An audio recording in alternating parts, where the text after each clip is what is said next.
All right, YouTube, I made a little bit of progress on this log loader and didn't really video it just because, you know, doing it all at night and everything, but I touched on it earlier. I got all the wiring done and routed under here. So it looks good. Everything's fused and relays and routed and loom, except for that wire. Actually fell out, but anyways, the switches are in for the outriggers. Looks pretty good. I got, as you see, everything's relayed in the back with fuses behind the seat. So the next thing I want to do is put some plexiglass windows in. Not really needed, honestly, but I just want it because it looks dumb. I still got to fix that window too. I mean, it leaks like crazy, but I'll probably end up doing just like those that were there originally, or you know, for the last 20 years anyhow, because the glass doesn't fit the frame anymore, being it's all bent up.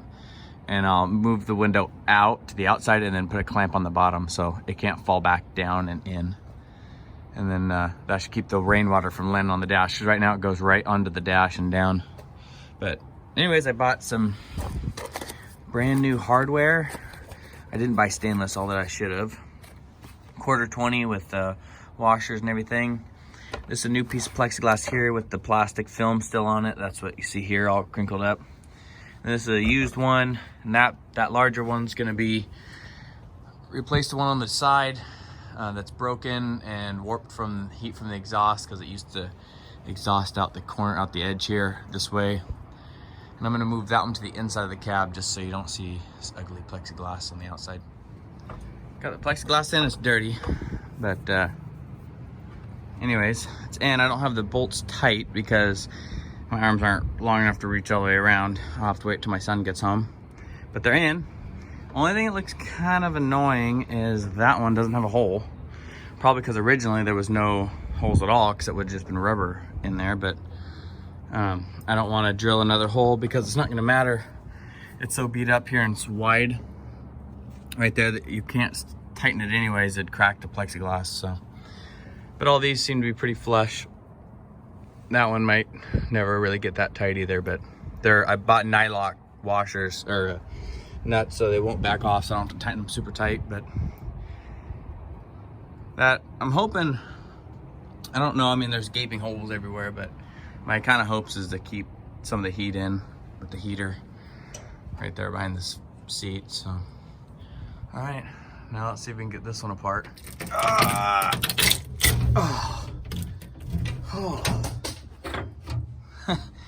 That thing was glued on there. I fought that for about 10 minutes behind camera. Well, maybe not 10 minutes, but I really fought that behind camera there, trying to get that off nicely. But now I can get that bolt off. There's enough caulking up there and silicone, and I'll probably fight this thing for a couple years. I'll get a flat-bladed razor blade, see if I can peel that off.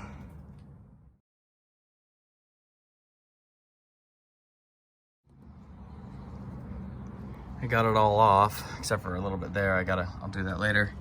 Use that flat-bladed razor knife and then the wire wheel, and I was able to get most of it there.